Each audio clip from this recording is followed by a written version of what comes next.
गर्मी की छुट्टियों में गरीब भाभी के घर आई 10 अमीर ननद। 33, 34, 35, 36 पूरे 36 आम आए इस पेटी में। आखिर ये आम इतने बड़े बड़े जो हैं। अजी सुनिए, ये लगड़ा आम, दशहरी आम और अल्फांसो आम अलग अलग रखे हैं, ले लीजिए। हाँ लेता हूँ। अरे तुम सुबह से लेकर शाम तक बहुत काम कर रही हो, देखो तुम्हें पसीना आ रहा है, गर्मी भी इतनी है, ममता खाना भी बना हुआ है, अब तुम जाकर आराम करो और कोई काम मत करना। जी ठीक है। बहू कमरे में जाकर आंख बंद करके सोती है। इतने में घर का फोन बजने लगता है। तब सास सुलोचना फोन उठाकर ममता को देती है। हेलो, नमस्ते दीदी, कैसे हो आप? बड़े दिनों बाद याद किया। अरे याद आ रही थी इसीलिए तो मैं आ रही हूँ, बल्कि मैं नहीं, हम सातों बहनें घर पर गर्मी की छुट्टियों में आ रहे हैं और हमारे बच्चों की गर्मी की छुट्टियां जो पड़ गई हैं, यही बताने के लिए आपको फोन किया था। हम बस 1 घंटे में पहुंचने वाले हैं। घर पर पैकिंग इतनी करनी थी कि आपको पहले नहीं बता पाए। बस हम आ रहे हैं, आप ठंडा शरबत बनाकर रखना।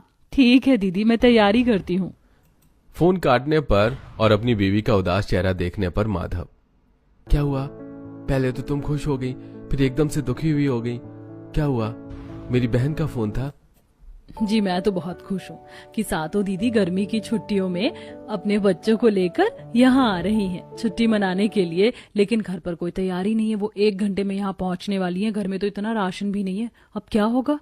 तुम चिंता मत करो, कल के मेरे पास कुछ पैसे हैं, आटे की बोरी और 2-4 दाल एक्स्ट्रा लाकर रख देता हूँ। तुम जब तक नींबू पानी बना दो, मैं ठंडा फल खरीद कर ले आता हूँ। उनके आने से पहले पानी में ठंडा भी हो जाएंगे, फ्रिज तो है नहीं हमारे पास।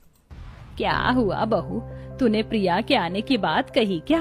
फिर तो उसका बेटा भी आ रहा होगा। अरे माँ जी, मेरी सातों नंदे आ रही हैं अपने अपने बच्चों के साथ। अब तो घर परिवार गर्मियों की छुट्टियों में पूरा हरा भरा रहेगा। हाँ हाँ बहू, मैं बहुत खुश हूँ अपने नाती नातिन के साथ खेलने के लिए। बहू, हमने कूलर नहीं निकाला, तू जल्दी से निकाल कर उसे साफ कर दे और नई घास लगा दे। तुझे तो पता है मेरी सारी बेटियाँ कितने अमीर घर से आ रही हैं, एसी की आदत है, पर यहाँ कूलर है। जी माँ जी, मैं कूलर की सफाई करती हूँ और खाने की भी तैयारी कर लेती हूँ। माधव दुकान से राशन का सामान लाकर घर रख देता है और ममता कूलर निकाल कर उसे साफ कर देती है। आम के बगीचे से घास निकाल कर घास लगा देती है। फिर एक पतीले में ढेर सारे चावल बनाकर नींबू पानी तैयार कर देती है।